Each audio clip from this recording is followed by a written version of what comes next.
What's up, everybody? I'm Jason. This is Freebird Garage, and we are on the road once again. I was hesitant to kind of do this one because I don't want it to come off all like sad and depressed. Like, that's not what this one's supposed to be about. It's a good feeling. It's what bikes are about. It's what this channel's about. It's not about depressing times, it's about good times. You have a bad day at work, come watch my videos, enjoy yourself. The last 2 weeks or so, I was wrenching on my brother's bike, his YZ 250, or IZ, WR 250 FX. I always get that mixed up because he used to have YZ, so I always want to call it YZ. We're used to 2 strokes when we were younger. 4 strokes, just weird. They're so common now that never thought that would happen.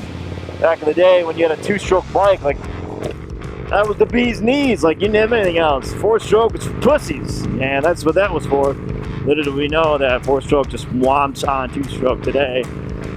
And of course, because of all the good EPA standards and all that stuff, but 2-stroke lives on, never die, 2-stroke. So on this channel, obviously, it's based a lot on wrenching and riding, or wrenching in particular. I'm trying to get more in depth into certain stuff that you guys, I think, want to see. Like, I've been getting a lot of requests on my Instagram that, like, people enjoy the really detailed parts of working on my bike, and that's the reason why I started this channel.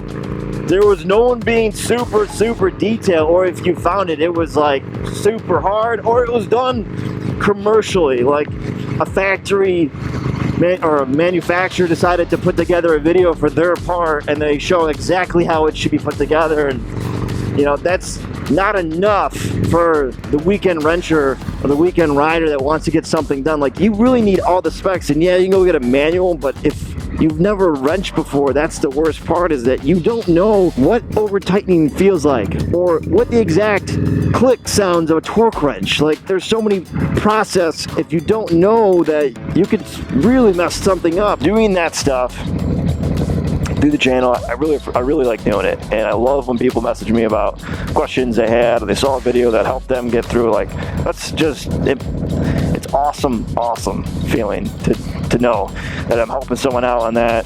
I may not be able to get maybe someone to ride all the time. My videos aren't all about absolutely riding, except for when I'm doing videos like these motovlogs here.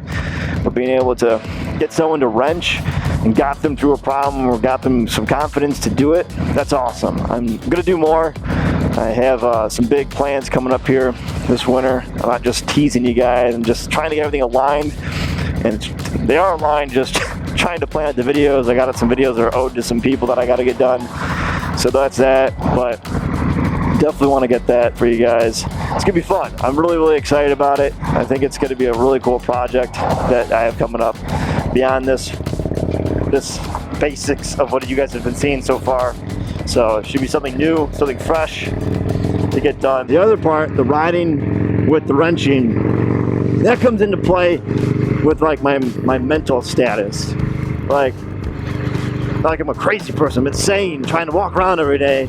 But like the fact that I love doing the channel wrenching, and I would be so frustrated sometimes, like wrenching on something that you guys see a video that might be like 6 or 8 minutes long, and it may have took me 4 hours because I'm trying to double check something because it didn't make sense, and I'm like, and it's like no one's gonna want to watch me for 4 hours to outplay my thought process because something isn't correctly in the right spot, and this is what the service manual is telling me. So I'm like double checking a lot of stuff. I have OCD too. Like it happens when I'm wrenching. Like I double, triple, quadruple check, because when I would wrench when I was younger, man, I would fuck up so much stuff. Like, it was so bad, so that now I have such OCD to make sure that it's correct. I just want to make sure that it just rides correctly and it does well. But getting past that hump, like, and once I get done, once I get finished filming, edit, put it up, and then of course get on the road, man, it is like the best high the best natural high you could ever have for myself.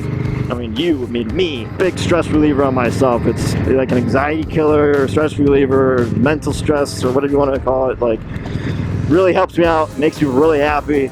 Like, there's weeks when I get to like wrench on my bike, do something either simple or hard, produce a video out of it, and then put it up even if it doesn't do well, like it's an awesome feeling, and just want to let you guys know that this is what this video is about. It's kind of a little bit of an update about what the channel is doing right now, and talking about some of the past videos. If you liked or didn't like on it, of course, but I produce what I can when I can, and if the timing's right. And I love to push myself. And the last 2 videos with my brother's dirt bike there, that Yamaha, I wasn't really feeling it, to be honest. It was a video that I was like, man, I don't know, it's not a Harley, and it was such a weird mindset. I never say that a couple years ago. Well, it's a Harley or not a Harley, but then he pushed me and said, well, why the fuck, why can't you work on it? I was like, what? That's a good point. Why can't I work on it?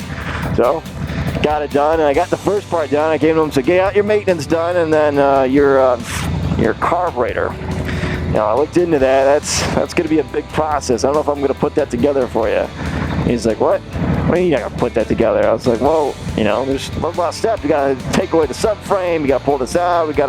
He's like, it's a Mikuni. How difficult could it be? I mean, pull it apart and see where you get with it. So at that point, it sunk in my gut where I was like, motherfucker. All right, well, I guess I got to get this done now. So I put it together. It ran. I was definitely biting my nails and say, you know what, this could be a real bitch if I have to pull this all back. But it's happened to me on other projects before where I've had to do that, so I guess it's not uncommon. But getting it done, something fairly new after getting it finished, was absolutely rewarding. I mean, it was such an amazing feeling to get that done and have it finished and look back and be like, wow, I did it. It wasn't that bad. Motorcycle, 2 wheels, everything's the same for that. I mean, there's a carb, there's fuel injection, you got air, you got fire, you got all that stuff. The order of operations is all the same. They just add a bunch of sensors in between to make sure you and the bike are safe. Well, kind of. They want to protect the bike over you. So, all right, guys, that about wraps up for me in this one. If you have made it all the way through, I would greatly appreciate it if you could hit the subscribe button, tap that like, press that notification, leave a comment below, and tell me what you think. For those who have already subscribed, thank you. As always, stay free, and I'll catch you guys later. Peace!